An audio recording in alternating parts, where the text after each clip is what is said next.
कार्यक्रम के देखैया छत्तीसगढ़ के जम्मू किसान भाई बहनी हो, तुम हर मन के स्वागत है। जय जोहार। संगी हो यही कही हो मैं का, मन माने नहीं ना, मन माने नहीं ना, किसनहा के मन मेहनत के बिन मन माने नहीं ना।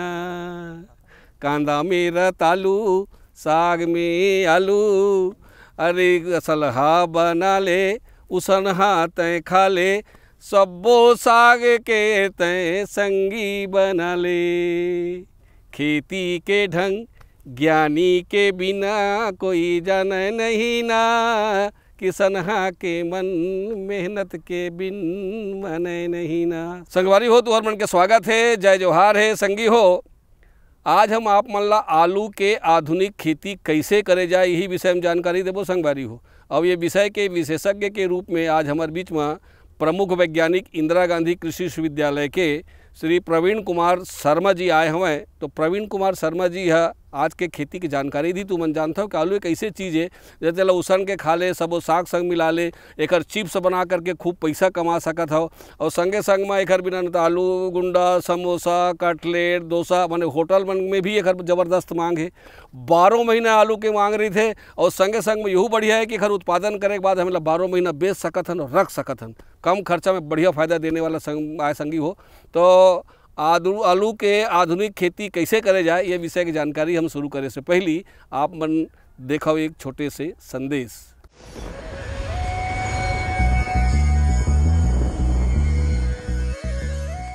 सेवंती की खेती के लिए छत्तीसगढ़ का जलवायु बहुत ही अनुकूल माना जाता है, क्योंकि सेवंती की खेती के लिए 20 से 28 अंश सेंटीग्रेड तापमान बहुत ही अनुकूल होता है। साथ ही उसको 70 से 90% आर्द्रता की आवश्यकता पड़ती है, जो कि हमारे यहाँ बहुत ही अच्छा माना जाता है छत्तीसगढ़ को। और सेवंती की खेती के लिए जो भूमि का जो चयन है वो बहुत ही महत्वपूर्ण होता है, क्योंकि भूमि का चयन हम खासकर इसके लिए जो बलुई दोमट मिट्टी होती है वो बहुत ही उपयुक्त होती है, जिसमें कार्बनिक पदार्थों की मात्रा बहुत अत्यधिक होना चाहिए, जिसका पीएच मान 6.5 से 7 के बीच में होना चाहिए, और जिसका इसी जो है 1 से 1.5 से ज़्यादा नहीं होना चाहिए।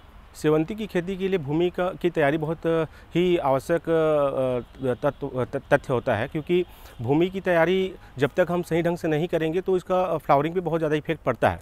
तो भूमि की तैयारी के लिए सबसे पहले हम गहरी जुताई करते हैं एमबी प्लाव के जरिए 2 से 3 बार। उसके बाद कल्टीवेटर से 2 बार अपन कल्टीवेटर से जुताई करेंगे। इसके पश्चात हम रोटावेटर से मिट्टी को भुरभुरी कर देंगे। इसके पश्चात हम लोग इसमें क्या है जो 1 मीटर चौड़ा बेड बनाएंगे, 1 मीटर चौड़ा और 30 सेंटीमीटर ऊंचा, जो कि फ्लैट टाइप का ही होता है, लेकिन ये सिंपल होगा। तो इसको अपन लंबा बनाने के बाद में इसमें ड्रिप फिट कर देंगे। ड्रिप लगाने के बाद इसमें जो बेसल डोज होते हैं खाद के, जिसमें 50 केजी नाइट्रोजन, 160 केजी फास्फोरस और 80 किलोग्राम पोटास की मात्रा डालकर हम इसकी भूमि की तैयारी कर लेंगे।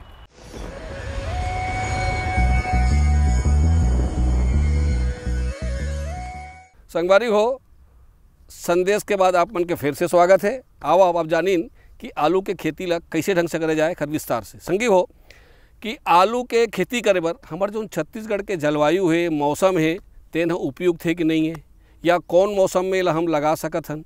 संगे संग में यहू जानना हमला जरूरी है कि कौन प्रकार के भूइयाँ एक बार बहुत जरूरी है, कैसना भूइयाँ होना चाहिए। हमारी ये 3-4 प्रकार के माटी है, तो कौन माटी एक बार उपयुक्त है। और यहू भी जान लेना है हमला कि आलू ला लगाए बर खेत ला तैयार कैसे करना है, भूमि कैसे तैयार करना है। काबर में मांदा बनाए पढ़ी कहा कि बरोबर ढंग से देना है, या मांदा बनाबो तो कतका ऊँच बनी, कतका दूरिया में बनी। तो ये सारी बात ला जानना जरूरी है। मैं पूछत हूँ और प्रवीण कुमार शर्मा जी बतावत है। आवा तुमन देखा।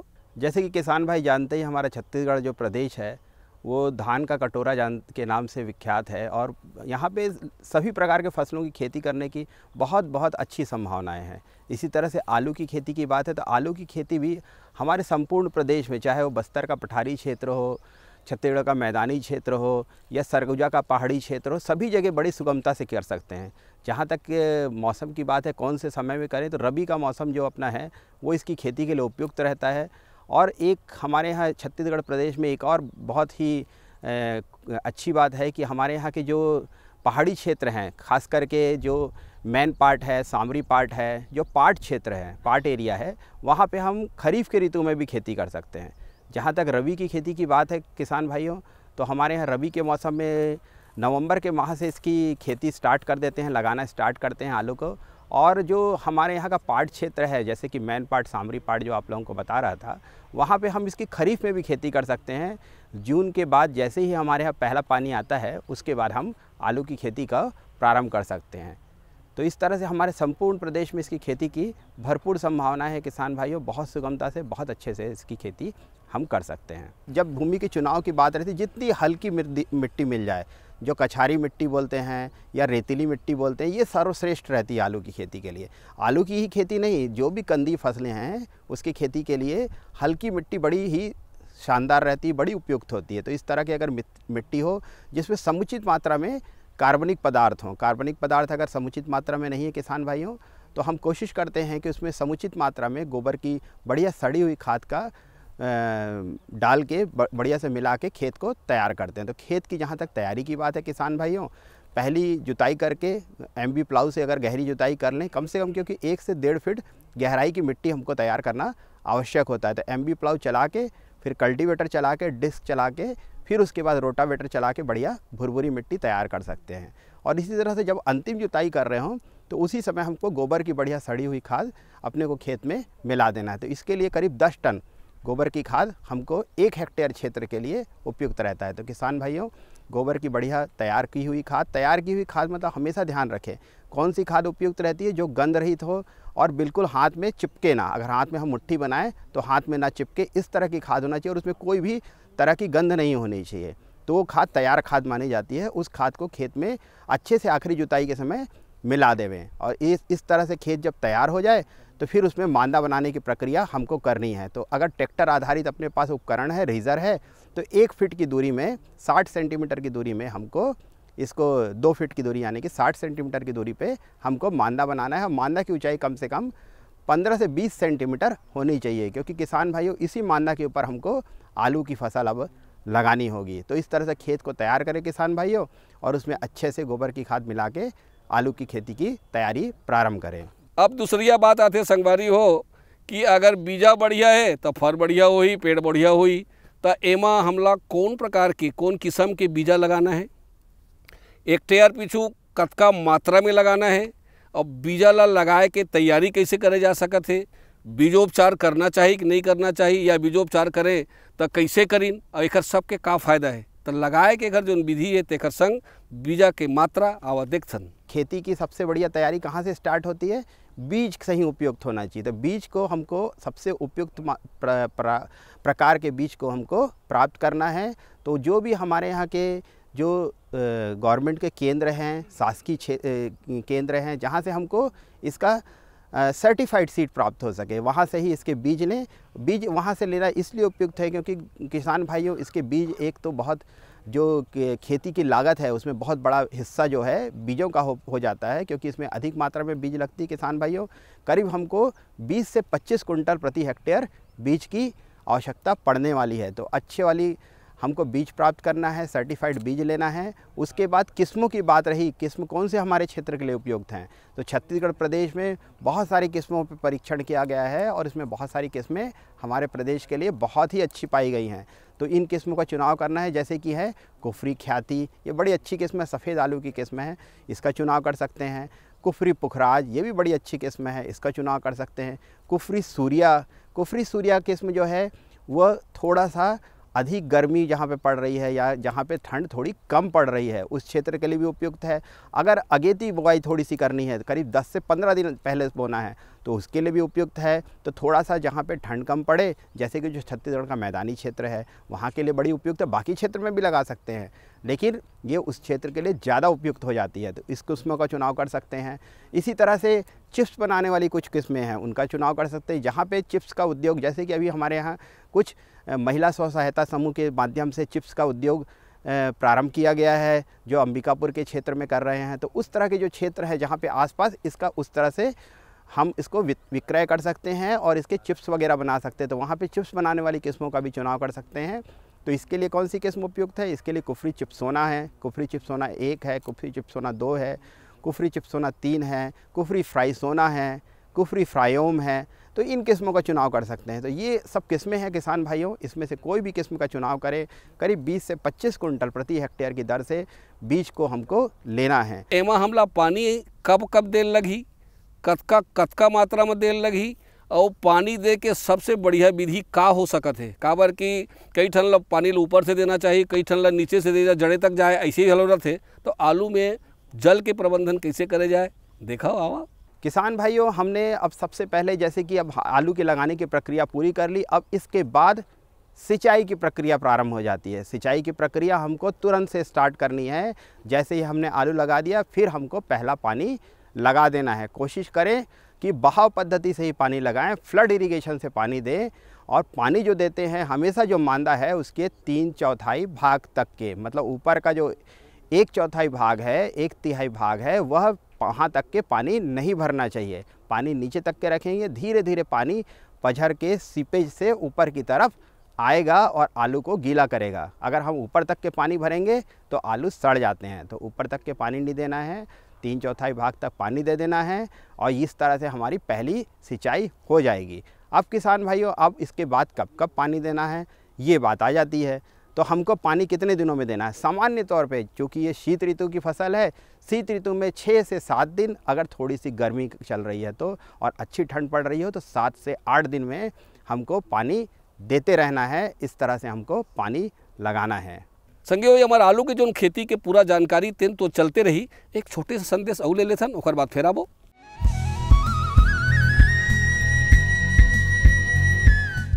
मेरे साथ बोलो, ए बी। अरे नादान, बच्चे को एबीसी सिखा रहा है। अरे काम धंधे की एबीसी तू कब सीखेगा? ये देख विज्ञापन। तेरे जैसे कृषि विज्ञान सीखे हुए युवाओं के लिए भारत सरकार के कृषि मंत्रालय ने एक योजना बनाई है, ACABC। ACABC? जी हाँ, ACABC यानी एग्री क्लिनिक्स और एग्री बिजनेस सेंटर। इसके तहत कृषि विज्ञान पढ़े युवाओं का चयन होने पर उन्हें मुफ्त ट्रेनिंग दी जाती है, और हाँ, अपना कारोबार चलाने के लिए बैंक से लोन भी मिलता है। इसके साथ ही अगर युवा अपने इलाके के किसानों की खुशहाली के लिए उन्हें खेती बाड़ी व अपने कारोबार से जुड़ी लाभदायक जानकारी देते रहेंगे तो उन्हें लोन पर 36 से 44% तक की सब्सिडी भी मिलेगी। तब तो मैं जरूर सीखूंगा काम धंधे की ABC। शाबाश, चलो अपनाएं स्वरोजगार, खेती में हो विकास अपार।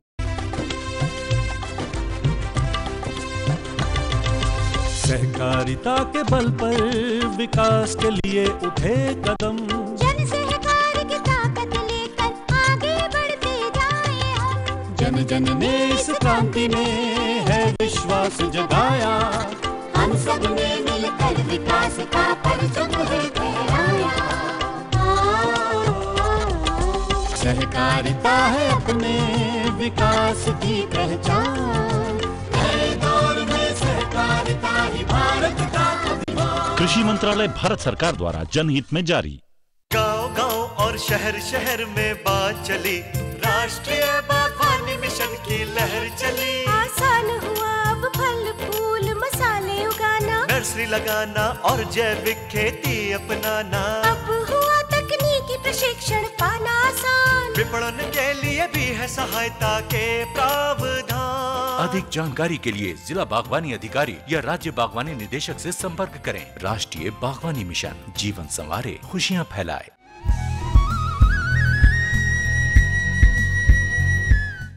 संदेश के बाद संगवारी हो तुहर बन के फिर से स्वागत है। अब हमार ब्यारी आथे खाद के प्रबंधन के। एमा हमला खातू कौन कौन से देल लगी, कतका मात्रा में देल लगी, कौन विधि से देना बढ़िया है, खातू के नाम का हो सकत है, और संगे संग में यहू जानना है ये हमार जोन खातू है तेन ला खवैया जोन खरपतवार है तेखर नियंत्रण कैसे करी जाए।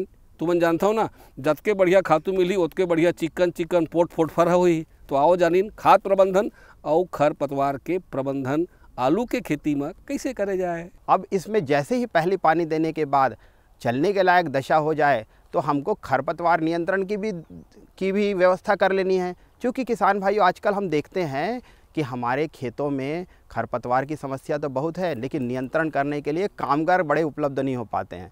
तो रासायनिक नियंत्रण पे भी हमको विचार करना है। तो इसके लिए हम क्या कर सकते हैं, इसके लिए हम रासायनिक खरपतवार नियंत्रक का प्रयोग कर सकते हैं। तो इसके लिए जो आलू की फसल में जो सबसे उपयुक्त है वो है मेट्रीब्यूजिन। मेट्रीब्यूजिन नामक एक खरपतवार नियंत्रक बाज़ार में बड़ी आसानी से उपलब्ध है। इसकी 750 ग्राम केवल मात्रा प्रति हेक्टेयर के लिए, और अगर ज़्यादा खरपतवार की समस्या है तो 1 किलो तक की मात्रा प्रति हेक्टेयर के लिए हम उपयोग करते हुए, जैसे ही पहला पानी के बाद चलने की दशा होती है तब हम इसको उपयोग में ले आते हैं। तो इससे हमको करीब करीब 30 दिनों तक खरपतवार से निजात मिलती है। अब किसान भाइयों 30 दिन के लिए हम व्यवस्था तो कर लिए, 30 दिन के बाद अब हमको वैसे भी मांदा में मिट्टी चढ़ाने की प्रक्रिया करनी है। तो किसान भाइयों उस समय जब हम मिट्टी चढ़ाने की प्रक्रिया करेंगे तो दूसरी बार खरपतवार नियंत्रण भी हो जाएगा और आलू पे मिट्टी भी चढ़ जाएगी। तो किसान भाइयों इसी समय हमको एक और चीज़ ध्यान देना है, जो हमने आधी नत्रजन की मात्रा बचा ली थी, जो था 75 किलो प्रति हेक्टेयर की दर से, उसकी मात्रा को हमको अपने कुंडों में या कि मांदे के नीचे जो खाई बनी हुई है उसमें दे देना है, और मिट्टी चढ़ाएंगे तो मिट्टी के साथ मिक्स होकर वो पौधे के ऊपर पहुंच जाएगा। तो इस तरह से हमारा मांदा चढ़ाने का प्रक्रिया भी हो जाएगा, खाद की बची मात्रा भी खेत में चले जाएगी, पौधे पे मिल जाएगी, और हम इसके बाद जैसे ही मिट्टी थोड़ी सी सूख जाए तो हम अगला पानी भी लगा देंगे। तो पानी के साथ पौधे को नत्रजन उर्वरक भी प्राप्त हो जाएगा। तो इस तरह से हमारी फसल में हमने मिट्टी चढ़ाने की भी प्रक्रिया कर ली है। लेकिन किसान भाइयों एक बात का हमेशा ध्यान रखना है कि जैसे ही कोई आलू का कंद मिट्टी के बाहर दिखने लगे तो तुरंत उसमें मिट्टी को चढ़ा देना है, क्योंकि जैसे ही इसमें सूर्य का प्रकाश पड़ेगा तो कंदों का कलर हरा हरा हो जाएगा, जिसकी बाज़ार में मूल्य अत्यंत निम्न हो जाता है या फिर बिक नहीं पाता है। तो इसलिए इस चीज़ का भी हमें ध्यान रखना है। तो इस तरह से हम आलू में खाद का, जल का और खरपतवार का प्रबंधन करेंगे। किसनहा संगी हो, तू मन जानता हो, चाहे वो कोनो प्रकार के फसल हो, चाहे साग भाजी की फसल हो, चाहे अन्न पानी की फसल हो, चाहे फल फलहारी की फसल हो, सबों में कुछ न कुछ कीट जोन है, कुछ न कुछ बीमारी तो लगी जावे करते, काबर मौसम के प्रभाव से इसे होते। तो ये आलू में कौन कौन प्रकार के कीट लगते, कौन प्रकार के कीड़ा लग जाते, ओकर का लक्षण है, कौन कौन के प्रकार के बीमारी लग सकत है, वो बीमारी के का लक्षण है, उमा आलू के पौधा मन कैसे दिखते, ये ला हम जान लेथन। और कहूँ ये बीमारी आ गए है तो ओकर मतलब प्रबंधन कैसे करना है, कौन कौन प्रकार के दवाई डालना है, वो दवाई ले कैसे डालना है, कतका मात्रा में डालना है, जानना जरूरी ना संगी हो। तो आओ देखिन आलू में कौन कौन सी महत्वपूर्ण बीमारी आती है इसके बारे में हम जानेंगे। तो किसान भाइयों जैसे कि मैंने बताया था कि आलू के जब हम बीज प्राप्त करते हैं तो सही स्रोत से लेना अत्यंत आवश्यक होता है, नहीं तो कई बार जो बीज से ही बीमारियां आ जाती है। जैसे कि एक बीमारी ये देख रहे हैं, ये पौधे में विल्ट नामक बीमारी है। देखिए पौधे का तना हरा का हरा है, नीचे कुछ आलू भी तैयार हो गए हैं, लेकिन उसके बाद पौधा ये सूखना प्रारंभ हो गया है। तो अब जब इस पौधे के ये आलू जो हैं अच्छे आलू हैं, लेकिन अगर इसको खाने में उपयोग करें तो दिक्कत नहीं है, लेकिन जब इसको हम बीज के तौर पे पुनः उपयोग करेंगे तो पौधा शुरू से बीमारी ग्रसित होगा। तो इस तरह के पौधे में अगर बीमारी आने लगे तो हमको इस पौधों के बीजों को के तौर पे अगर उपयोग करना है तो इसको हमको अलग कर देना है, इसको बीज के तौर पे प्रयोग नहीं करना है। और अगर ये बीमारी प्रारंभिक अवस्था में आ रही है तो हमको इस पौधे को ही निकाल के खेत से अलग कर देना। और किसान भाई एक और चीज़ ध्यान रखें, जिस जगह में ये बीमारी आ रही है वहाँ से हमको कोशिश करें कि दूसरे जगह में पानी बह के ना जाए। और अगर हम इसको उस क्षेत्र को चाहें तो हम जीवाणु रहित या बीमारी रहित करने के लिए COC नामक जो दवा है, कॉपर ऑक्सीक्लोराइड, इसका 3% यानी कि 3 ग्राम प्रति लीटर के दर से घोल बना के और उसमें साथ में स्ट्रेप्टोसाइक्लिन 1 पैकेट 15 लीटर पे डाल के उसको मिट्टी पे डाल सकते हैं। लेकिन इससे बीमारी बहुत हद तक नियंत्रित नहीं होगी, आगे इस पे बढ़ाव पे थोड़ा सा नियंत्रण रहेगा। तो इस तरह से इसको नियंत्रित करें। इसी तरह दूसरी बीमारियां भी किसान भाइयों हमारे खेत में आती है, जो जैसे कि है ये पत्तियों पे धब्बे आना, ये सामान्य तौर पे ब्लाइट के सिम्टम आते हैं इस तरह से। तो हम जब इस तरह से सिम्टम आने लगे तब हमको इसको नियंत्रित करने के लिए कुछ दवाओं का छिड़काव करना है, जैसे कि मैनकोजेब है और कार्बेंडाजिम है। इसका 3 ग्राम प्रति लीटर के दर से घोल बना के छिड़काव करना है। हमको कीट का नियंत्रण करना आवश्यक होता है। जो रस चूसने वाले कीट हैं उनका हमको नियंत्रण करना है। तो किसान भाइयों, इसके नियंत्रण के लिए हमें क्या करना है कि हम इस तरह से, ये देखिए, ये प्रपंच है, पीला प्रपंच, इसको हम पीला प्रपंच बोलते हैं। इस तरह के पीले प्रपंच को खेत में हम जगह जगह पे लगा के रखें। अगर 1 एकड़ का खेत है तो करीब 8 से 10 प्रपंच लगा के रखें। तो इसमें जब कीड़े हमको दिखने जैसे आप देख रहे हैं, इसमें बहुत सारे काले काले कीड़े दिख रहे हैं। इसमें से कुछ कीड़े जो हैं हमारे रस चूसने वाले कीड़े हैं। तो जब इस तरह के कीड़े दिखने लगे तब हमें दवा का खेत में छिड़काव करना है। और इसके लिए इमिडाक्लोप्रिड नामक जो दवा है, इसका आधा ml प्रति लीटर की दर से घोल बना के हमको छिड़काव करना है। तो ये हुई संगवारी हो आलू के खेती के शुरू से लेकर आखिरी तक के जानकारी। बहुत कम दिन में तैयार होने वाला है। हर मौसम में लगभग 2-3 मौसम में अगर हम बो सकत हन तो ये पक्का है कि आलू के तुमन खेती करिए तो खूब कमाहा संगवारी हो। तो आज के विधि हिसाब से तुमन आलू लगावा। अब बेरा है संगवारी हो एक गीत और संगीत के, छत्तीसगढ़ी गीत के। आवा छत्तीसगढ़ी गीत के घलो मजा ले लेथन। नंदियम बैठे हैं कुलेश्वर महादेव डमरू बजावते। नंदियम बैठे हैं कुलेश्वर महादेव डमरू बजावते। डमरू बजावते अपर सुकर लागते। नंदियम बैठे हैं कुलेश्वर महादेव डमरू बजावते। नंदियम बैठे कुलेश्वर महादेव डमरू बजावते।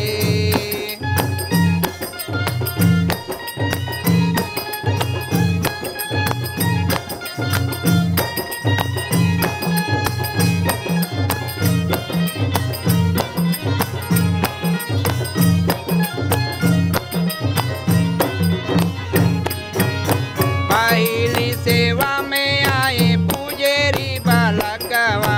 पुजेरी बालकवा भोला पुजेरी बालकवा। पहली सेवा में आए पुजेरी बालकवा। पुजेरी बालकवा भोला पुजेरी बालकवा। शंकर जी के पूजा ला करावा थे। नदियम बैठे कुलेश्वर महादेव डमरू बजावते। नंदियम बैठे कुलेश्वर महादेव डमरू बजावते।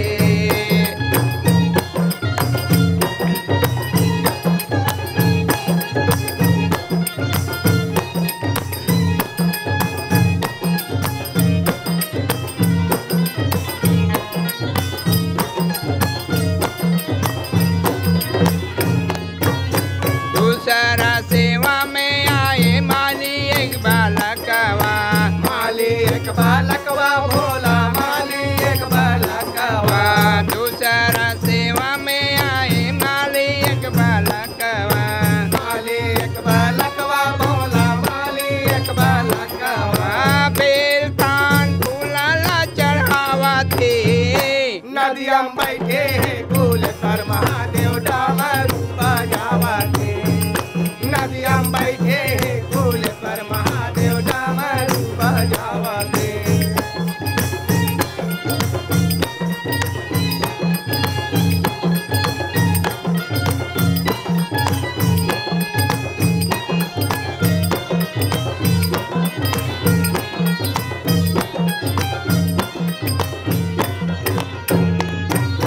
तीसरा सेवा में आए आहिरा बालकवा।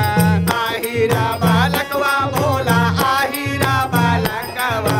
तीसरा सेवा में आए आहिरा बालकवा। आहिरा बालकवा भोला आहिरा बालकवा। शंकर जी में गोरा सा चढ़ावा थे। नदियम बैठे कुलेश्वर महादेव डमरू बजावते। नदियम बैठे कुलेश्वर महादेव डमरू बजावते।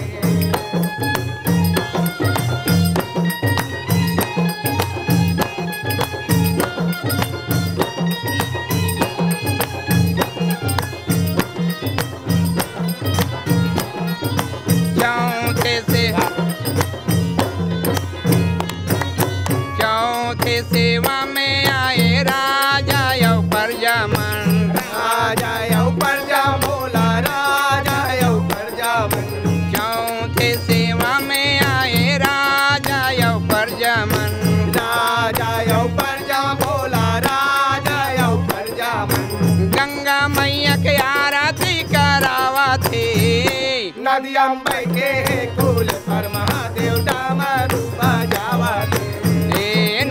नंदियम बैठे कुलेश्वर महादेव डमरू बजावते नंदियम बैठे कुलेश्वर महादेव डमरू बजावते नंदियम बैठे कुलेश्वर महादेव डमरू बजावते नंदियम बैठे कुलेश्वर महादेव डमरू बजावते।